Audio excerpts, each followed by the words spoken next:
students. Myself Vishit Chadwani. I am a chartered accountant, assistant professor in government college. मैं इन दिनों में आपको income tax पढ़ा रहा हूँ और इनकम टैक्स में एक बहुत ही इम्पॉर्टेंट टॉपिक होता है profits and gain from business and profession. उसी पे आज अपन बात करेंगे।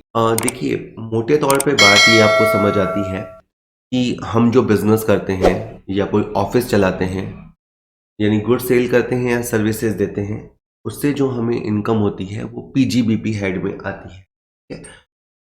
इससे पहले हमने बात की कि अगर हम रेंट कमाते हैं तो वो हाउस प्रॉपर्टी हेड में जाता है। अगर कोई हम प्रॉपर्टी सेल करके कमाते हैं तो वो कैपिटल गेन हेड में जाता है। अगर हम जॉब करके कमाते हैं तो वो सैलरी हेड में जाता है। इसी तरह से अगर आप बिजनेस करके पैसा कमाते हैं तो वो पीजीबीपी हेड में जाता है। ठीक है सर। अब ये तो हो गई पहली बात। इसके अलावा भी कुछ इनकम्स हैं जिसमें किसी को कंफ्यूजन हो सकता है, तो मैं अभी बता देना चाहता हूँ कि अगर एक पार्टनर है वो फर्म से सैलरी उठाता है या फर्म से इंटरेस्ट ऑन कैपिटल लेता है, तो ये जो सैलरी की इनकम है वो सैलरी हेड में नहीं जाएगी, ये इनकम भी आपकी पीजीबीपी में जाएगी। उसी तरह से जो इसे इंटरेस्ट मिलेगा वो अदर सोर्स में नहीं जाएगा, वो पीजीबीपी हेड में जाएगा। ठीक है। इसी तरह से जनरली जो आप कोई बिल्डिंग किराए पे देते हो तो वो किराया हाउस प्रॉपर्टी हेड में आता है। लेकिन अगर आपने अपने एम्प्लॉयज़ को रहने के लिए क्वार्टर्स दिए, आपके एम्प्लॉयज़, आपने जो क्वार्टर्स बना रखे हैं वहाँ रहते हैं और आपको किराया देते हैं, तो वो इनकम आपकी बिजनेस इनकम मानी जाएगी, यानी पीजीबीपी। इसी तरह से अगर आपके पास कोई एजेंसी है, नमकीन की एजेंसी, सर्फ या साबुन, किसी भी चीज़ की एजेंसी हो सकती है, तो यानी आप बिजनेस कर रहे थे, अचानक कभी-कभी ऐसा हो सकता है कि आपकी एजेंसी टर्मिनेट कर देते हैं, ख़त्म कर देते हैं, तो आपको जो कॉम्पनसेशन मिलेगा, मुआवज़ा मिलेगा, कैपिटल रिसिप्ट है, ऑल्दो वो कैपिटल रिसिप्ट है पर उसे बिजनेस की इनकम माना जाएगा, पीजीबीपी माना जाएगा। इसी तरह से अगर आपने किसी कॉम्पिटिटर से पैसा लिया कि आप उससे कम्पीट नहीं करेंगे, आपके कॉम्पिटिटर ने आपको एक एक्स अमाउंट ऑफर किया और कहा कि भाई 4 साल तक या 5 साल तक आप इस टेरिटरी में बिजनेस नहीं करेंगे, और आप मान गए, पैसा लेकर आप मान गए, नॉन कम्पीटिंग फीस, तो वो भी आपकी बिजनेस इनकम मानी जाएगी। इसी तरह से देखिए, इनकम टैक्स के पॉइंट ऑफ व्यू से देखो तो लीगल इलीगल कुछ नहीं होता, मतलब कानून की दशा से देखो तो आईपीसी के हिसाब से तो आप इलीगल काम कर ही नहीं सकते, करोगे तो दंड भुगतोगे। लेकिन जहां तक इनकम टैक्सेशन की बात है, तो अगर आप इलीगल बिजनेस भी करते हैं, सपोज करो आप स्मगलिंग करते हैं, आप इन द सेंस कोई बंदा है स्मगलिंग करता है, दूसरी कंट्री से बिना ड्यूटी चुकाए माल लाता है, सेल करता है, तो वो इनकम भी जब असेस होगी तो वो पीजीबीपी हेड में ही जाएगी, उसे भी बिजनेस इनकम माना जाएगा। साथ में फिर अभियोजन भी चलेगा और जेल भी होगी, हो सकता है। इसी तरह से सट्टा व्यापार से होने वाली इनकम है स्पेकुलेशन इनकम। देखिए, यहाँ मैं सट्टे की बात में ये नहीं कह रहा कि मैं पहली बात तो जुए की बात नहीं कर रहा, या मैं क्रिकेट या आईपीएल के सट्टे की बात भी नहीं कर रहा। अगर आपने किसी कमोडिटी को एक एक्स रेट पे खरीदा और फिर 2 या 3 महीने के बाद उसे एक वाई रेट पे बेचा, और ये सब काम आपने बिना डिलीवरी लिए किया, दैट इज ना तो आपने माल की फिजिकल डिलीवरी आने दी ना जाने दी, केवल रेट का जो डिफरेंस होता है उससे आपने पैसा कमा लिया, तो वो स्पेकुलेशन इनकम है और वो पीजीबीपी हेड में ही आती है। इसी तरह से अगर आपकी फर्म में कोई इंपॉर्टेंट पर्सन है, कोई कर्मचारी है, आपने उसका बीमा प्रीमियम चुकाया, जब आपने प्रीमियम चुकाया तो उसे बिजनेस एक्सपेंस मानेंगे, और जब ये पैसा आपको मिलेगा, मतलब कुछ कुछ पर्सन ऐसे होते हैं जो बिजनेस के लिए बहुत ही इंपॉर्टेंट या की पर्सन होते हैं, तो उनका आप इंश्योरेंस करा सकते हो।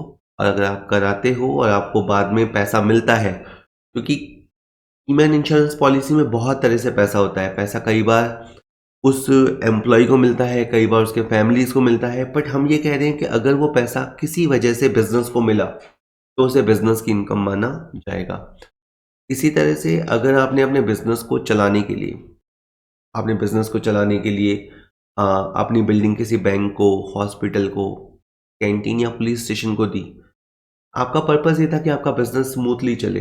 बैंक अगर आप ही के कैंपस में होगा तो आपको दिक्कत नहीं होगी, कैंटीन हॉस्पिटल पास में होंगे तो आपको दिक्कत नहीं होगी। इस पर्पस से अगर आपने बिल्डिंग को किराए पे उठाया, तो वो इनकम फिर हाउस प्रॉपर्टी में नहीं जाएगी, वो इनकम फिर बिजनेस एंड प्रोफेशन में आएगी। फर्दर बात करें सर, तो एक निर्यातकर्ता को स्वीकृत आयात लाइसेंस की बिक्री से होने वाला लाभ। देखिए, अगर आप एक एक्सपोर्टर हैं तो आपको एक इंपोर्ट लाइसेंस मिलेंगे। अगर बाय द वे आप अपना इंपोर्ट लाइसेंस किसी और को ट्रांसफ़र कर देते हो और पैसे कमाते हो, तो वो इनकम भी बिजनेस इनकम मानी जाएगी। इसी तरह से अगर गवर्नमेंट ने आपको कोई कैश असिस्टेंस दिया है, कोई सब्सिडी दी है, कोई नकद सहायता दी है, क्योंकि आप एक्सपोर्ट कर रहे हैं, तो वो इनकम भी बिजनेस इनकम मानी जाएगी। इसी तरह से अगर गवर्नमेंट ने आपकी ड्यूटी जो पहले ली थी वो वापस कर दी है, या कोई किसी भी तरह के टैक्सेस जो पहले उन्होंने लिए थे और अब वापस कर दिए हैं एज अ इंसेंटिव, तो वो आपकी बिजनेस इनकम मानी जाएगी। और एक होती है सर ड्यूटी एंटाइटलमेंट पासबुक। अगर आप एक्सपोर्टर हैं तो आपके पास एक पासबुक होगी जिसका नाम होगा ड्यूटी एंटाइटलमेंट पासबुक। अगर आप वो ट्रांसफ़र करते हैं तो वो इनकम भी बिजनेस इनकम मानी जाएगी। कि सर आप क्या पढ़ाना चाह रहे हो? मैं आपको बताना चाह रहा हूँ कि बिजनेस इनकम से ये तो आपको पता ही है कि किसी दुकान या ऑफिस से होने वाली इनकम, और ये जो मैंने 11-12 इनकम बताई और भी कई हो सकती हैं, ये इनकम भी बिजनेस की इनकम मानी जाती हैं। अब आप एक फंडामेंटल रूल सुनिए इस टॉपिक का।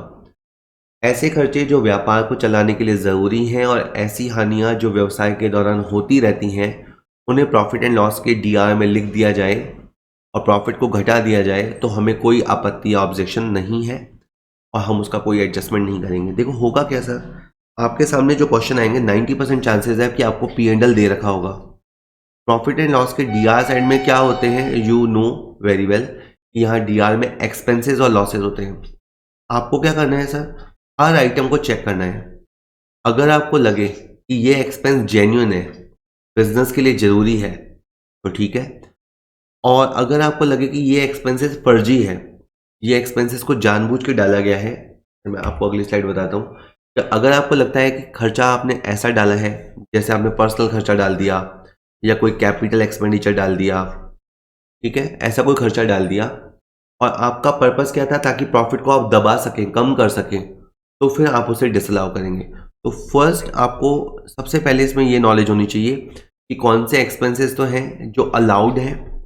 अलाउड है मतलब जिनके लिखे हुए होने में आपको कुछ गलत नहीं लगता, जिसमें कोई ऑब्जेक्शन आपको नहीं है। लेकिन जो खर्चे ज़बरदस्ती मैनिपुलेट करके डाले गए हैं, एक्सेस करके डाले गए हैं, उन खर्चों को हम डिसअलाउ करेंगे। ठीक है, ऐसे फालतू खर्चे क्या होते हैं, हमारे प्रॉफिट को रिड्यूस कर देते हैं, तो हम उसे वापस ऐड बैक करेंगे। तो यहाँ दो वर्ड है, पहले डिसअलाउ, डिसअलाउ है ये समझना है, और डिसअलाउ समझने के बाद आपको उसे ऐड बैक करना है। ठीक है, और ऐसा भी हो सकता है कि आपकी जो सीआर साइड है उसमें कोई ऐसी इनकम हो, सीआर साइड में कोई ऐसी इनकम हो जो बिजनेस की इनकम ना हो, तो आपको उसे माइनस करना है। क्योंकि इन्होंने तो प्रॉफिट एंड लॉस बनाते समय उसे क्रेडिट में लिख दिया, यानी उन्होंने अपनी इनकम में उसे शामिल कर लिया। बट अगर आपको लगता है कि ये बिजनेस की इनकम नहीं है, ये किसी और हेड की इनकम है या ये एग्जेम्प्ट इनकम है, तो आप उसे माइनस कर देंगे, हटा देंगे। इसके प्रैक्टिकल क्वेश्चन के लिए आपको अगला वीडियो देखना पड़ेगा। इस अभी तो अपन काफ़ी देर थ्योरी सुनेंगे, काफ़ी बड़ा चैप्टर है, तो वीडियो थोड़ी लंबी हो सकती है। क्लियरली डिसअलाउड एक्सपेंसेस, अब आपको मैं एक नॉलेज देने की कोशिश कर रहा हूँ। देखिए, आपने अगर P&L के अंदर इनकम टैक्स लिखा, एडवांस टैक्स लिखा या प्रोविजन फॉर इनकम टैक्स लिखा, कुछ भी, तो ये डिसअलाउड एक्सपेंस है, इसे नहीं माना जाएगा, तो आपको इसको ऐड बैक करना होगा। इसी तरह वेल्थ टैक्स, वेल्थ टैक्स अब बंद हो गया है, बट पहले एक 30 लाख से ज़्यादा वेल्थ होती थी तो वेल्थ टैक्स लगता था। तो अगर ऐसा कोई टैक्स आपने डेबिट कर रखा है तो उसे डिसअलाउ कर देंगे। टेक्निकली इस चीज़ को कहते हैं डायरेक्ट टैक्सेस, कि अगर आपने P&L में डायरेक्ट टैक्सेस दिखा रखे हैं तो उन्हें डिसअलाउ किया जाएगा। विभिन्न राजनीतिक दलों यानी पॉलिटिकल पार्टीज़ को आपने अगर चंदा दिया, देखिए अगर आप किसी एसोसिएशन के मेंबर हैं, आप चंदा देते हैं, दैट्स वेरी गुड।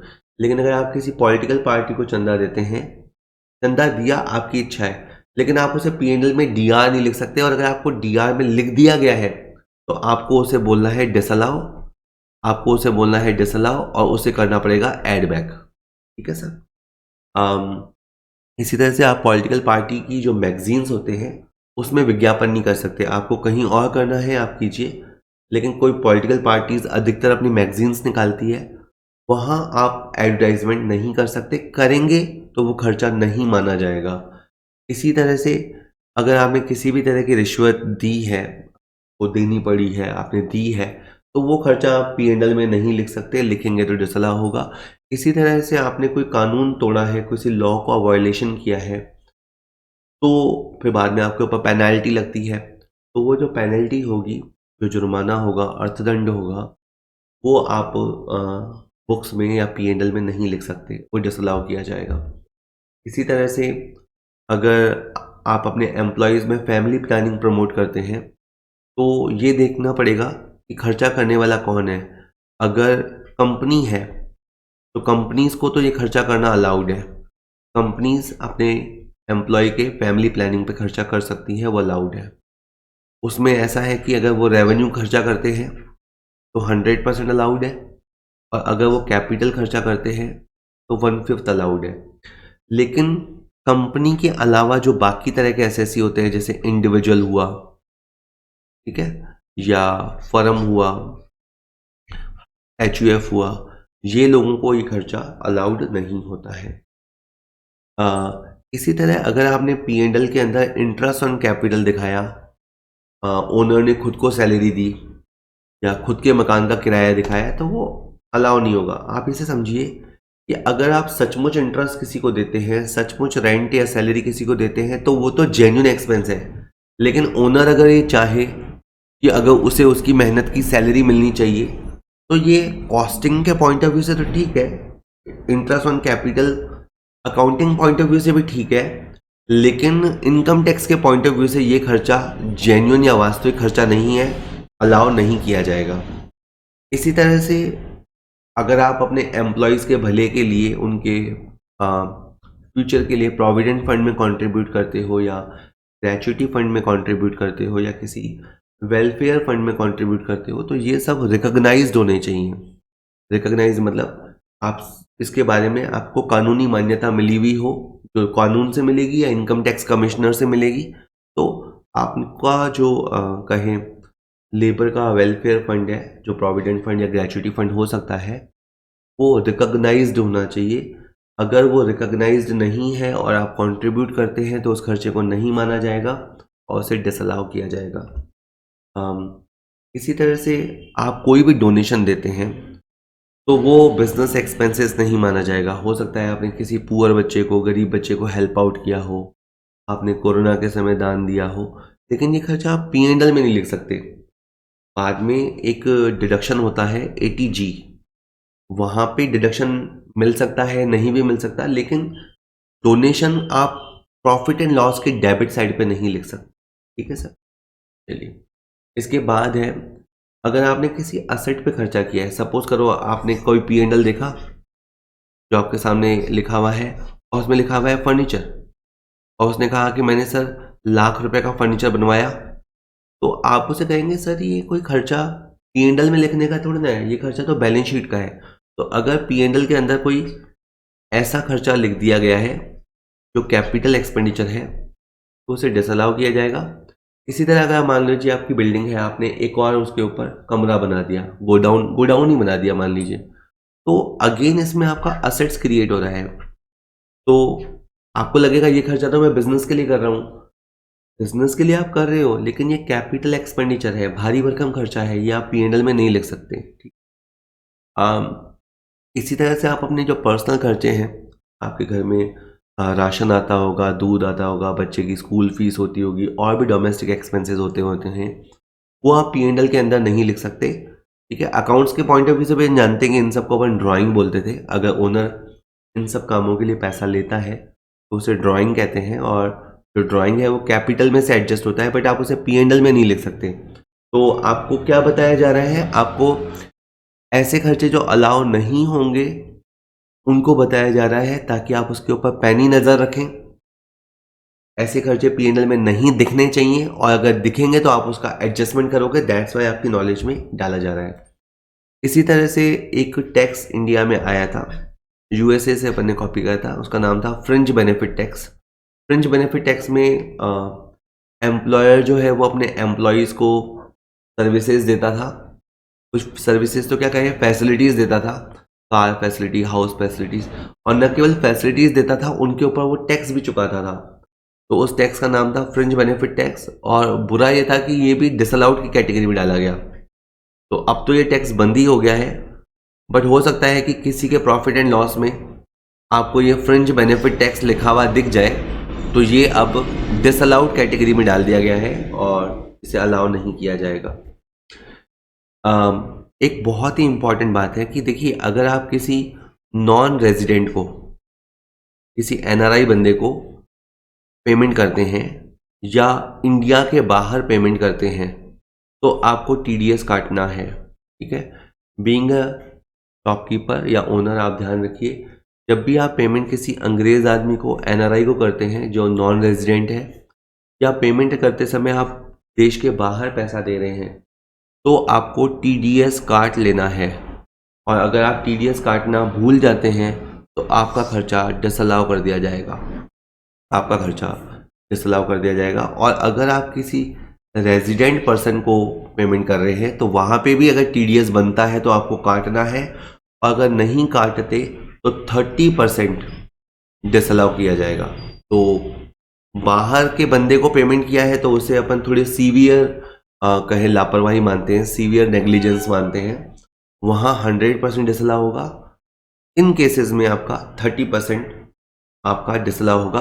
हालांकि बाद में अगर आपने टीडीएस वसूल कर लिया या जमा करा दिया तो ये खर्चा अलाउ हो जाएगा, जिस भी ईयर में आप पेमेंट कर देंगे तभी अलाउ हो जाएगा। ठीक है सर। कुछ जिस तरह से मैंने डिसअलाउड के बारे में बताया, अब मैं आपको कुछ अलाउड आइटम्स के बारे में बता रहा हूँ। तो फर्स्ट इज मनोरंजन खर्चे अब अलाउड माने गए हैं। देखिए, अगर आपका जो कस्टमर है, जो दुकान पे आता है, आप उसको एंटरटेन करते हो, वो आएगा तो आप उसको ठंडा कॉफ़ी कुछ पिलाते हो या रिफ्रेशमेंट नाश्ता वगैरह सर्व करते हो, तो ये खर्चे अब अलाउड है, बिजनेस में होते हैं, ऐसा माना जाता है। इसी तरह से आपका कोई बैड डेट्स है, सपोज करो आपका प्रीवियस ईयर है 2021 और उसका असेसमेंट आप कर रहे हो 21-22 में। ठीक है, मान लीजिए कि कोई पैसा था जो आपका कहीं 2017-18 में बैड डेट्स हो गया था, आपको उसके बारे में नहीं पता था, लेकिन ये पैसा आपका 2017-18 में डूब चुका था। तो इस खर्चे को भी आप यहाँ पे इस ईयर में शो कर सकते हैं। कहने का मतलब है, अगर आपने पहले बैड डेट्स क्लेम नहीं किया था, आपका बैड डेट्स जेन्युइन है, अब आप उसे पहली बार क्लेम कर रहे हो, तो आप उसे क्लेम कर सकते हो। ठीक है, इसी तरह से अगर प्रीलिमिनरी एक्सपेंसेस, देखिए, जब कंपनी या बिजनेस शुरू किया जाता है तो उस समय बहुत सारे हैवी एक्सपेंसेस होते हैं जिसको अपन प्रीलिमिनरी एक्सपेंसेस कहते हैं। तो ये खर्चे अगर होते हैं तो ये अलाउ होंगे, लेकिन इसमें क्या करना है आपको, एक तो आपको देखना है एक्सपेंसेस का जो अमाउंट है वो देखना है, और एक आपका जो असेट है, फिक्स एसेट्स, आपको उसका 1/5 देखना है। फॉर एग्जाम्पल, आपके एक्सपेंसेस हैं से 12,000 के और आपका फिक्स एसेट्स है मान लीजिए 60,000 का या 50,000 का, तो 50,000 का 1/5 हुआ आपका 10,000। तो जैसे क्या बता रहा हूँ, प्रीलिमिनरी एक्सपेंसेस पे आपका खर्च हुआ 12,000 और इस 1/5 को देखें तो आपका हुआ 10,000। तो आपको इसमें से लोअर अमाउंट पिक करना है, न सिर्फ लोअर अमाउंट पिक करना है, फिर इसके बाद वापस इसका 1/5 लेना है। तो ये सेक्शन है 35D। मोटे तौर पे नियम ये है कि प्रीलिमिनरी एक्सपेंसेस आप 1/5 क्लेम कर सकते हो इस साल, और बाकी 1/5 आप आने वाले सालों में, और ऐसे 1/5 5 साल तक क्लेम करोगे। लेकिन एक्सपेंसेस को देखने के साथ साथ आपको फिक्स्ड असेट्स का कहीं 5%, सॉरी मैं गलत बता दिया, आपको साथ के साथ फिक्स्ड असेट का 5% भी देखना है, फिर छोटी राशि का 1/5 करना है। चलिए, देखिए, डोनेशन, अभी मैंने ये कहा था कि अगर आप डोनेशन देते हैं तो अलाउ नहीं किया जाएगा, लेकिन अगर आप डोनेशन किसी रिसर्च एसोसिएशन को देते हैं या किसी ऐसी संस्था को देते हैं जो साइंटिफिक रिसर्च में लगी हुई है, या आप किसी कॉलेज या यूनिवर्सिटी को साइंटिफिक पर्पस के लिए रिसर्च डोनेशन देते हैं, तो आपको 100% डिडक्शन मिलेगा। जितना आप डोनेशन देंगे उतना आप लिख सकते हैं।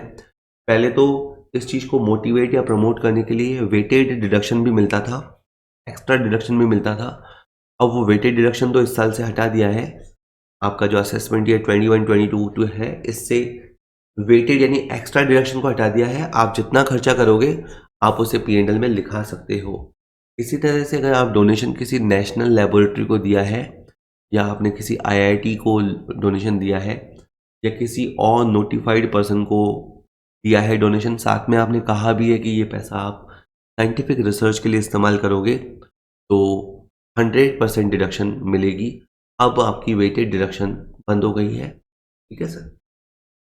Next question is security transaction tax. Next point देखिए, जो लोग शेयर मार्केट में डील करते हैं, चीज़ें खरीदते बेचते हैं, वो दो तरह के होते हैं। एक तो होते हैं कभी कभी ट्रांजैक्शन करने वाले। जो बंदा कभी कभी ट्रांजैक्शन करता है उसके लिए जो भी मैटर है वो कैपिटल गेन हेड में जाता है। अगर आप साल में 2 बार 3 बार या 5 बार ट्रांजैक्शन करते हैं तो वो मैटर आपका कैपिटल गेन में जाता है। लेकिन कुछ लोग होते हैं ट्रेडर। ट्रेडर वो लोग होते हैं जो आए दिन स्टॉक मार्केट में, शेयर बाजार में चीज़ें खरीदते हैं बेचते हैं। तो जो भी, चाहे ये वाला बंदा है और चाहे ये वाला बंदा है, उनको सिक्योरिटी ट्रांजैक्शन टैक्स देना पड़ता है। मेन बात यह कि इसका होगा क्या। देखिए, जो बंदा ट्रेडर है वो अपनी इनकम, बिजनेस इनकम शो करेगा। जो बंदा रोज का ट्रांजैक्शन करता है या रेगुलर ट्रांजैक्शन करता है वो इस इनकम को बिजनेस हेड में दिखाएगा और वो सिक्योरिटी ट्रांजैक्शन टैक्स को भी P&L में दिखा सकता है, अलाउड है। लेकिन जो बंदा कैपिटल गेन कैटेगरी में आएगा वो इसे P&L में नहीं दिखा सकता। जो बिजनेस करता है वो बिजनेस हेड में दिखा सकता है, जो बिजनेस नहीं करता वो बिजनेस हेड में नहीं दिखा सकता। नेक्स्ट इसी तरह का एक टैक्स और आया था, ये भी अब बंद हो गया है, बैंकिंग कैश ट्रांजैक्शन टैक्स। पर इसकी शायद वापस तैयारी चल रही है। इसमें जो आप बैंकिंग ट्रांजैक्शन करेंगे उस पर आपका टैक्स लगेगा। तो ये खर्चा टैक्स अगर लगता है तो ये अलाउड है। अगर मैं आपको एक ब्रॉडर विजन दूं, एक ब्रॉड कॉन्सेप्ट दूं, तो बात यह है कि अगर कोई खर्चा बिजनेस के लिए है, अगर आपको लगता है कि बिजनेस को स्मूथ तरह से फंक्शन करने के लिए, बिजनेस को आराम से चलाने के लिए खर्चा करना पड़ेगा, तो फिर वो खर्चा अलाउड होगा। ये आप उसको जस्टिफाई करेंगे। आपको पता होना चाहिए कि खर्चा बिजनेस से रिलेटेड है या नहीं है। इसी तरह से अगर हम सेल बढ़ाने के लिए फॉरेन में प्रमोशन करने जाते हैं तो वो खर्चा अलाउड है। और कई बार तो इवन अगर हम लिमिट से ज़्यादा खर्च कर देते हैं, क्योंकि लिमिट एक सैंक्शन होती है, अगर हम उससे ज़्यादा खर्च कर देते हैं तो भी वो अलाउड होगा, क्योंकि वो आखिरकार बिजनेस के लिए तो है। इसी तरह से हमारे जो एम्प्लॉयज़ होते हैं उनको हम बोनस देते हैं, तो कई बार बोनस एक्ट बताता है कि आपको इतना अमाउंट देना चाहिए या मिनिमम आपको इतना देना पड़ेगा। अगर हम बोनस एक्ट से ज़्यादा राशि दे देते हैं तो भी वो अलाउड है, क्योंकि हम जेन्युइन खर्चा दे रहे हैं, जेन्युइन बोनस दे रहे हैं। और अगर एक लिमिट से ज़्यादा बोनस दे देते हैं, देंगे नहीं बट दे देते हैं, तो वो भी अलाउड होता है। और इसी तरह से आप जो लेबर वेलफेयर पे खर्चा करते हो वो अलाउड है। लेकिन अगर आपने किसी लेबर वेलफेयर ट्रस्ट को डोनेशन दिया तो वो अलाउड नहीं है। मैंने जो पहले बताए थे वो आपके recognised provident fund, recognised gratuity fund, recognised superannuation fund थे, वो अलग था। यहाँ पे आप यूँ समझिए कि अगर आपने लेबर का भला किया, उस पर कोई खर्चा किया, तो वो तो अलाउड है। लेकिन आपने किसी लेबर यूनियन को या किसी ट्रस्ट को डोनेशन दिया तो वो अलाउड नहीं है। तो आई नो कि थ्योरी आप सुन रहे हैं तो थोड़ा सा बोर हो सकते हैं, बट ये थ्योरी सुनना ज़रूरी है। आप ये वीडियो 2 बार सुन लीजिएगा, एक बार तो अभी जैसे तैसे सुन लीजिए, एक बार फिर सुन लीजिएगा। तब मैं जब अगला वीडियो आपको समझाऊंगा जिसमें मैं क्वेश्चंस करूंगा तो आप बेटर समझ पाएंगे। इसी तरह से अगर आप रूरल डेवलपमेंट पे पैसा खर्च करोगे तो इसकी डिडक्शन नहीं मिलती है। और लेकिन इसके लिए अगर कोई रिकॉग्नाइज्ड इंस्टीट्यूशन है या नेशनल फंड है तो उसकी डिडक्शन मिलती है। ये रूल अगर आप पिछले रूल से कंपेयर करेंगे तो उसमें उल्टा था। उसमें हमने कहा लेबर वेलफेयर एक्सपेंसेस अलाउड, लेकिन labour welfare donation not allowed. अब के बार हम ये कह रहे हैं रूरल एक्सपेंसेस नॉट अलाउड और rural welfare donation allowed. Rules है, याद करना है। इसी तरह से अगर आपने नेचुरल रिसोर्सेज के प्रोटेक्शन पे पैसा खर्च किया तो ये डिडक्शन केवल और केवल कंपनी को मिलती है। जो नेचुरल रिसोर्सेज हैं उनको उनको प्रोटेक्ट करने के लिए अगर हमने जो पैसा खर्च किया तो इसकी डिडक्शन केवल कंपनी असेसीज को मिलेगी। अगर आपका कोई एम्प्लॉय है, उसने वीआरएस लिया है, दैट इज़ अपनी मर्जी से सर्विस छोड़ दी है, तो सपोज करो कि किसी बंदे की सर्विस मान लो 4 साल बाकी थी और उसने अपनी सर्विस छोड़ दी और आपने उसको 5 लाख रुपए एज अ कॉम्पनसेशन दिया, तो आप हर साल 1/5 अमाउंट डेबिट कर पाओगे। आप एक साथ प्रॉफिट एंड लॉस पे 5 लाख नहीं डालोगे, आप एक बार में 1/5 अमाउंट ही क्लेम कर पाएंगे। इसी तरह से एक बुनियादी रूल ये होता है कि जैसे सपोज कीजिए कि आपको रेंट मिल रहा है किसी हाउस प्रॉपर्टी से और इस हाउस प्रॉपर्टी पे आप म्युनिसिपल टैक्स चुका रहे हो। रूल ये कहता है कि अगर ये इनकम जो है, अगर ये इनकम हाउस प्रॉपर्टी को बिलोंग करती है तो ये एक्सपेंस भी हाउस प्रॉपर्टी को बिलोंग करेगा। दैट इज जिस हेड में इनकम जाती है, एसोसिएटेड जो एक्सपेंसेस है वो भी उसी हेड में जाता है। तो ये आपको बात समझ आनी चाहिए। और एक बहुत ही इंपॉर्टेंट रूल है इनकम टैक्स का कि अगर आप जैसे एक दिन के अंदर किसी को पेमेंट कर रहे हैं, इस आदमी को पेमेंट कर रहे हैं, तो 10,000 रुपये तक आप नकद दे सकते हो। 10,000 से ऊपर का अगर पेमेंट है तो आप या तो उसे चेक से देंगे या आप डीडी बनाएंगे और ये उसके अकाउंट में जमा होगा, यानी ये अकाउंट पे ही चेक या अकाउंट पे ही डीडी होना चाहिए। 10,000 से ज़्यादा पेमेंट आप कैश में नहीं कर सकते। हाँ, यूँ ज़रूर है कि अगर आप एक्स आदमी को 8,000 देते हैं, वाई आदमी को 7,000 देते हैं, जेड आदमी को 6,000 देते हैं, तो यूँ तो आप कितना भी पैसा दे सकते हैं। तो पूरे दिन की कैश लिमिट 10,000 नहीं है। एक आदमी को आप 10,000 से ज़्यादा नहीं दे सकते एक दिन में। तो ये आपको ध्यान रखना है। और आप कहेंगे सर अगर बड़ा पेमेंट करना हो तो बड़ा पेमेंट करना हो तो अकाउंट पे ही चेक या डिमांड ड्राफ्ट से करेंगे। और आप इसके पीछे ये भी भावना समझिए कि ऐसा क्यों है। ऐसा इसलिए है कि ताकि बड़ा ट्रांजैक्शन बैंकिंग चैनल से हो जाए, ताकि उसकी बैंकिंग हिस्ट्री डेवलप हो जाए। ठीक है, एक ट्रेल होती है, वो निशानी डेवलप हो जाए। ठीक है, कैश के ट्रांजैक्शंस को पकड़ पाना बड़ा मुश्किल होता है, बैंकिंग ट्रांजैक्शन को आप इजीली ट्रेस आउट कर सकते हो। तो इसीलिए एक बहुत इंपॉर्टेंट पॉइंट है हेल्थ इंश्योरेंस, कि अगर आपके एम्प्लॉयज़ हैं, आपने उनका हेल्थ इंश्योरेंस कराया है तो आपको वो पैसा चेक से देना पड़ेगा। चेक से दोगे तो ही अलाउड है और इसमें कोई 10,000 5,000 की लिमिट नहीं है। अगर आपने 6,000 भी खर्च किया, 5,000 भी खर्च किया हेल्थ इंश्योरेंस के लिए जो आप अपने एम्प्लॉयज़ का करा रहे हो, तो वो पैसा आपको चेक से ही देना है। इसके बाद ये जो आपका एग्रीकल्चर एक्सटेंशन प्रोजेक्ट होता है, अगर आप उस पे खर्चा करते हो तो आपको 100% कटौती मिलेगी। इसकी भी वेटेड डिडक्शन हटा दी गई है। इसी तरह से अगर आप कौशल विकास परियोजना, स्किल डेवलपमेंट प्रोजेक्ट पे पैसा खर्च करते हो तो इसमें भी 100% कटौती मिलेगी। इसमें भी एक्स्ट्रा डिडक्शन अब बंद कर दी गई है। ये मैंने बता ही दिया कि अगर आप टीडीएस नहीं काटते या टीडीएस काट लेते हैं लेकिन जमा नहीं कराते तो आपका खर्चा डिसअलाउ होगा। अंग्रेज के मामले में 100% डिसअलाउ होगा और अगर आपने किसी रेजिडेंट को पेमेंट किया है और इंडिया में पेमेंट किया है तो आपका 30% डिसअलाउ होगा। लेकिन अगर आप ये टीडीएस बाद में जमा करा देते हैं तो जिस भी ईयर में आप जमा करेंगे वो अलाउ होगा। इसमें थोड़ी बात आप और समझ लीजिए कि मान लीजिए आपका वर्ष 1 अप्रैल 2020 को शुरू हुआ और 31 मार्च 2021 को ख़त्म हुआ। टीडीएस यहाँ कहीं पे था। अब 31 मार्च तक तो आपने उसे जमा नहीं कराया, लेकिन 30 सितंबर तक मान लेते हैं कि आपकी रिटर्न फाइल करने की तारीख लास्ट 30 सितंबर की है और आपने उसे 30 सितंबर 21 से पहले पहले जमा करा दिया। सपोज करो आपने अगस्त में जमा करा दिया। अब आप यहाँ ध्यान दीजिए कि कोई खर्चा है जो 2021 से रिलेटेड है, लेकिन आपने उसका जो पेमेंट किया है वो 2021 में तो नहीं किया, लेकिन रिटर्न फाइल करने से पहले कर दिया, तो भी ये खर्चा इस सीजन के लिए अलाउड माना जाएगा। तो ये एक तरह से इनकम टैक्स अथॉरिटीज़ की तरफ से रिलैक्सेशन है कि चलो ईयर एंड तक तो आपने जमा नहीं कराया, लेकिन अगर आप रिटर्न फाइल करने की तारीख तक आप हमें पैसा जमा करा देते हो तो हम इस खर्चे को इसी साल में अलाउ कर देंगे, और अगर सितंबर के बाद जमा कराते तो फिर ये खर्चा नेक्स्ट ईयर में अलाउ होता।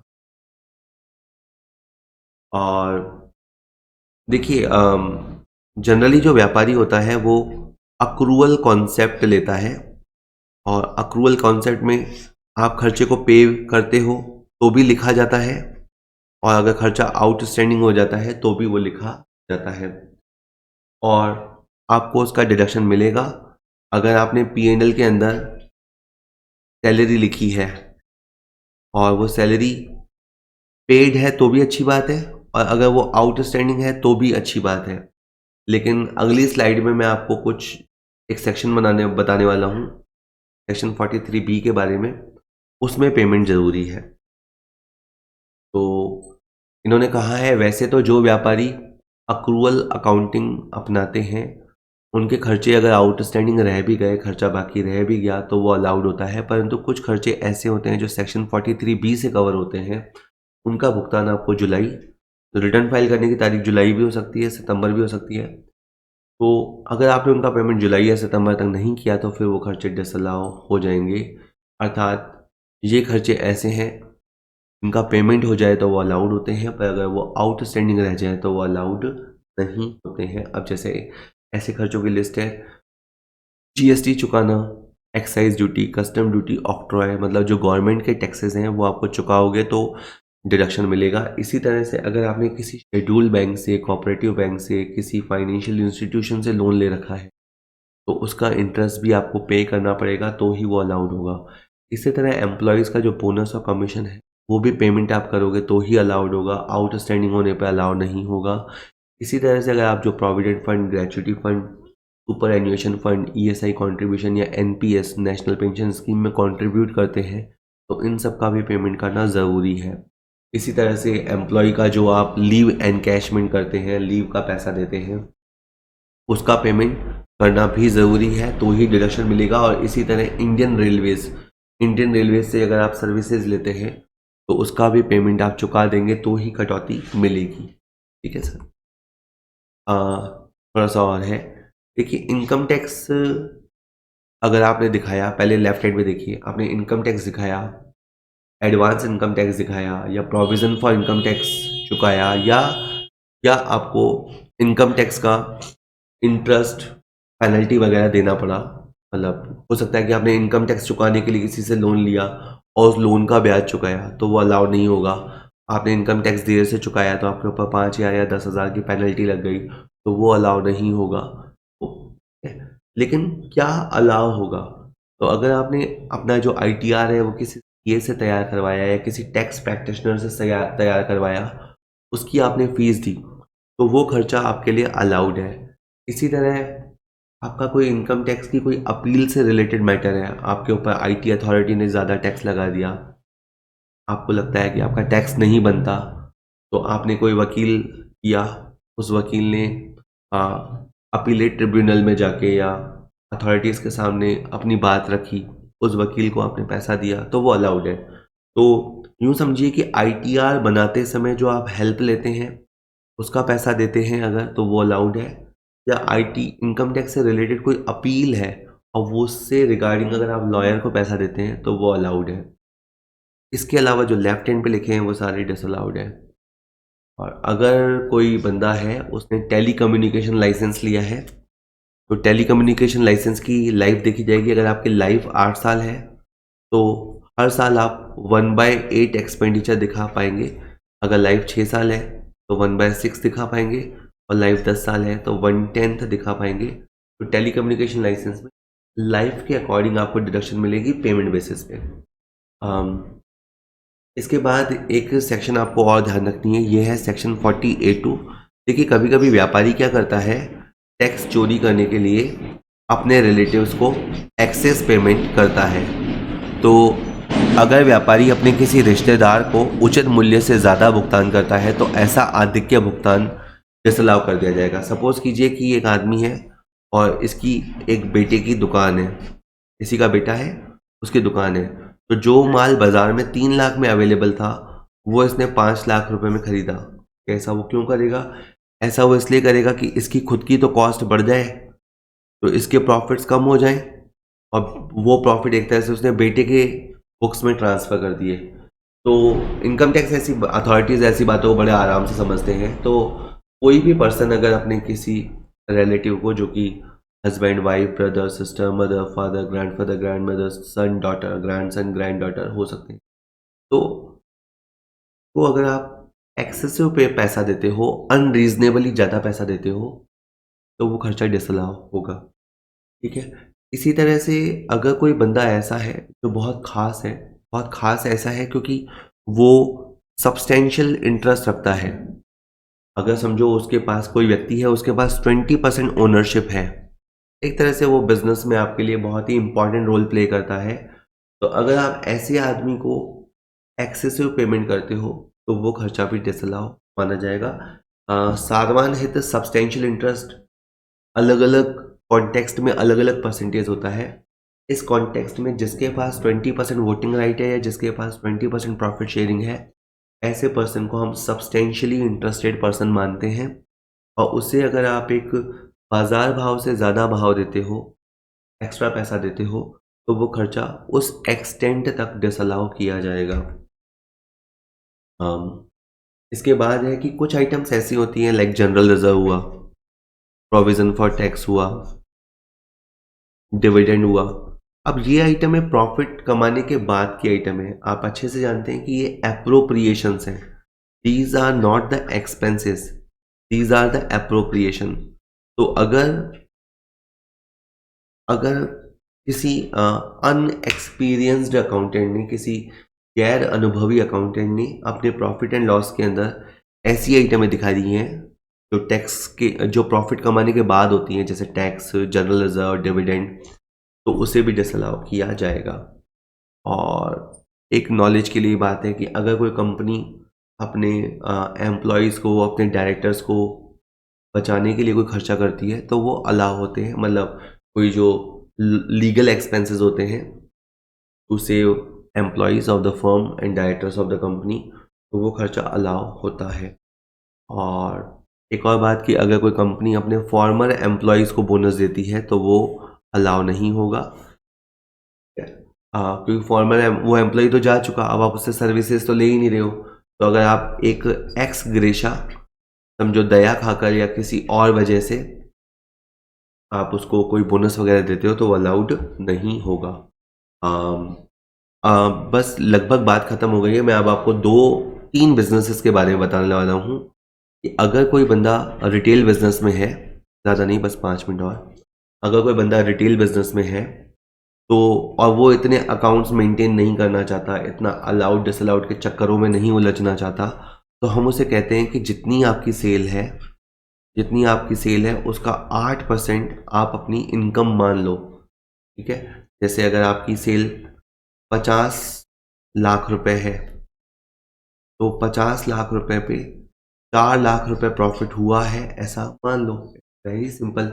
और 4 लाख का जो भी टैक्स बनता है, अगर बनता है तो वो पे कर दो। तो ये रिटेल बिजनेस को या रिटेल या जो स्मॉल कॉन्ट्रैक्टर्स होते हैं, हमने उनको ये आज़ादी दे रखी है। अगर आपका अगर आपका टर्नओवर 2 करोड़ से नीचे है, 2 करोड़ से नीचे वालों को हमने कहा कि हमने उन्हें एक होता है टैक्सेशन, प्री अजम्पटिव टैक्सेशन, ये जो लिखा है ना, प्री अजम्पटिव इनकम ऑप्शन, उसमें हम कहते हैं कि आप एक्चुअल एक्सपेंस इनकम रिकॉर्ड मत करो, आप अपना प्रॉफिट एंड लॉस भी मत बनाओ, बस आप अपना सेल नोट करते रहो, और जितनी भी आपकी सेल है उसका 8% आपकी इनकम मान लिया जाएगा। अगर आप कहें कि ऑनलाइन ट्रांजैक्शन करते हैं, तब तो केवल 6%, आपकी जितनी भी टर्नओवर है उसका 6% इनकम माना जाएगा, और फिर जो टैक्स लगना होगा वो लगेगा। अब अगर कोई बंदा कहता है कि नहीं सर, मैं तो मेरी बिजनेस में इनकम 8% नहीं होती, या मैं तो इस ऑप्शन को नहीं लेना चाहता, तो आप मत लो। अगर आप इस ऑप्शन को नहीं लोगे तो फिर आपको अकाउंट भी मेंटेन करने पड़ेंगे और आपको अपने सीए से ऑडिट भी करानी पड़ेगी। दो काम आपको करने फिर जरूरी हो जाएंगे, account maintenance and audit from a CA. और इसके बाद आपको ये समझना पड़ेगा कि ये जो सेक्शन मैंने 44 AD बताई, ये स्पेसिफाइड प्रोफेशनल्स, कुछ प्रोफेशंस को स्पेसिफाई किया गया है, उन पे अप्लाई नहीं होती। तो जो भी मेडिकल प्रैक्टिशनर हैं, लीगल प्रैक्टिशनर हैं, यानी वकील हुए, डॉक्टर हुए, इंजीनियर हुए, आर्किटेक्ट हुए, अकाउंटेंट हुए, टेक्निकल कंसल्टेंट हुए, इंटीरियर डेकोरेशन वाले हुए, और फिल्म आर्टिस्ट और कंपनी सेक्रेटरी वगैरह हुए, ये सब 44 AD यानी इस वाली सेक्शन का बेनिफिट नहीं ले सकते। इसी तरह से जो कमीशन एजेंट या ब्रोकर्स हैं या जो एजेंसी बिजनेस चलाते हैं, वो लोग भी 44 AD का बेनिफिट नहीं ले सकते। इसके अलावा है 44 ADA प्रोफेशनल्स। अगर कोई बंदा प्रोफेशन में है, अगर कोई बंदा प्रोफेशन में है तो हम उसे ये कहते हैं कि आप अपनी इनकम का, आप अपने टर्नओवर का 50% एज ए इनकम दिखा दो। आपका जितना भी टर्नओवर है उसका 50% इनकम माना जाएगा। जो जैसे अगर कोई लॉयर है, अगर वो कोई लॉयर है, वो 30 लाख रुपए फीस लेता है, 30 लाख फीस कमाता है, तो 15 लाख रुपए वो अपनी इनकम अगर मान लेता है तो उसे अकाउंट्स मेंटेन करने की ज़रूरत नहीं है। 50% प्रोफेशनल्स के लिए माना गया है कि 50% उनका खर्चा होता है, 50% उनकी इनकम होती है, और सेक्शन का नाम है 44 ADA। और इसके अलावा लास्ट में बात करूँगा जो गाड़ी मालिक होते हैं। गाड़ी मालिक के पास अगर बड़ी गाड़ी है, बड़ी गाड़ी है तो 1000 रुपये पर टन, 1000 रुपये पर टन इनकम माना जाएगा। और छोटी गाड़ी है तो 7500 रुपये की मंथली इनकम मानी जाएगी। बड़ी गाड़ी 1000 पर टन और छोटी गाड़ी में 7500 रुपया पर मंथ इनकम उसका माना जाएगा। चलिए sir, thank you very much. अगले वीडियो में मैं इसके प्रैक्टिकल क्वेश्चन कराऊंगा। हालांकि थोड़ा सा इसमें एक बात और सुन लीजिए कि अगर आपके पास 10 गाड़ियां हैं, 10 से ज़्यादा गाड़ियां हैं तो आपको अकाउंट मेंटेन करने पड़ेंगे। अगर आपका 10 से कम गाड़ियां हैं तो फिर आप 44 AE सेक्शन का बेनिफिट ले सकते हैं। और अगर आपके पास गाड़ी 3 महीने 5 दिन रही तो भी ये माना जाएगा कि गाड़ी आपने 4 महीने चलाई है, 4 महीने आपने कमाया है। और गाड़ी अगर रियल में नहीं भी चली है, गाड़ी ऑन पेपर्स अगर आपके नाम है तो कैलकुलेशन होगी। और जो भी 12 टन से ज़्यादा वाली गाड़ी होती है, 12 टन से ज़्यादा वाली गाड़ी होती है उसे हैवी व्हीकल बोलते हैं। और जो 12 टन तक की गाड़ी होती है या उससे छोटी गाड़ी होती है वो आपका लाइट व्हीकल या मीडियम व्हीकल कहलाता है।